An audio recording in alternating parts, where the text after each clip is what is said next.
একটা ভয়ঙ্কর হাদিস বলেছেন, এই হাদিসটা যতবার পড়ি থরথর করে আত্মাটা কাঁপে। কিয়ামতের দিন আল্লাহ তাআলা অনেক শহীদকে বলবেন তুমি জাহান্নামে যাও। সে বলবে আল্লাহ আমি জাহান্নামে যাবো, আমি তো রক্ত দিয়েছি তোমার জন্য, লিইলাহি কালিমাতিল্লাহ,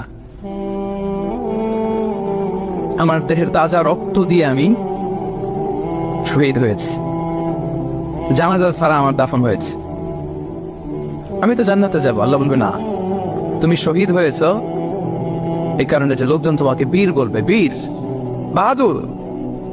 তো দুনিয়াতে তো তোমার বাহাদুর বলছে, তো তোমারে বিশাল যোদ্ধা ছিল, বাহাদুর ছিল, খেতাব তো তুমি পেয়েছো, আমার কাছে কিছু নেই, জাহান্নামে যাও, go to the hell fire. অনেক দানশীলকে আল্লাহ বলবে জাহান্নামে যাও। সে বলবে আল্লাহ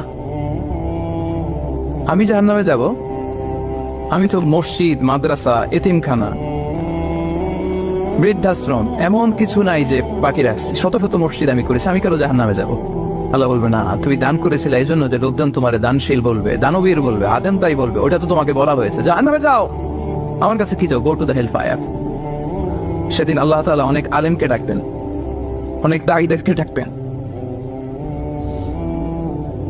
অনেক দুআত ইলাল্লাহদের তিনি ডাকবেন।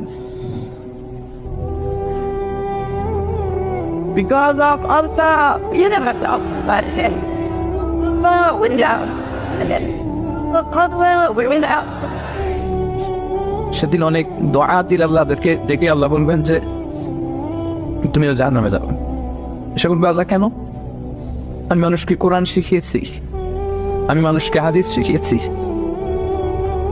আমার কথা শুনে অনেক নামাজ পড়েছে, আমার কথা শুনে অনেকে দাড়ি রেখেছে, আগে সুদ খেত, আমার কথা শুনে সুদ বন্ধ করেছে, আমার কথা শুনে তো আল্লাহ এরা নামাজি হয়ে গিয়েছে। দ্য এন্টায়ার সোসাইটি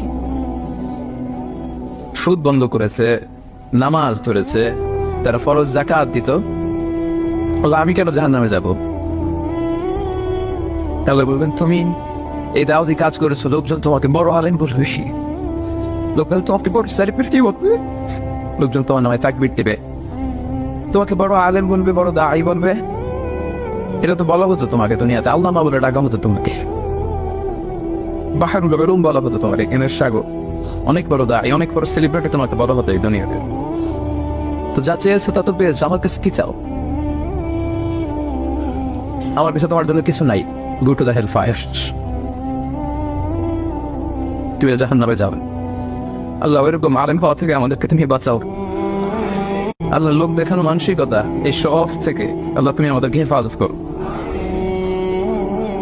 তাহলে 4 নম্বর যে রোগ আমরা চিনে ফেলছি না, এটার নাম কি? রিয়া। নামাজ পড়তেছি, মানুষ সবার বড় মুসল্লি বলে, হজ করে আসছি যেন আমার নামের আগে আলহাজ লাগায়, যাকাত দিচ্ছি, যাকাতের শাড়ি লুঙ্গি, দানবীর শিল্পপতি এটা যেন বলে, জিহাদের ময়দানে গিয়েছি, ইসলামের জন্য মিছিল দিচ্ছি, যাতে মিডিয়াতে আমাকে সবার আগে দেখা যায়। আল্লাহ বলবে go to the hell fire, জাহান্নামে যাও। এগুলো একটাও আমার জন্য করো নাই, তুমি যা চেয়েছিলে দুনিয়াতে তুমি সেটা পেয়েছো, আমার কাছে কি চাও? কিচ্ছু নাই আমার কাছে, তোমার জন্য যাও। রিয়া মানে লোক দেখানো মানসিকতা, শো অফ মেন্টালিটি, এটা নাই কারণ।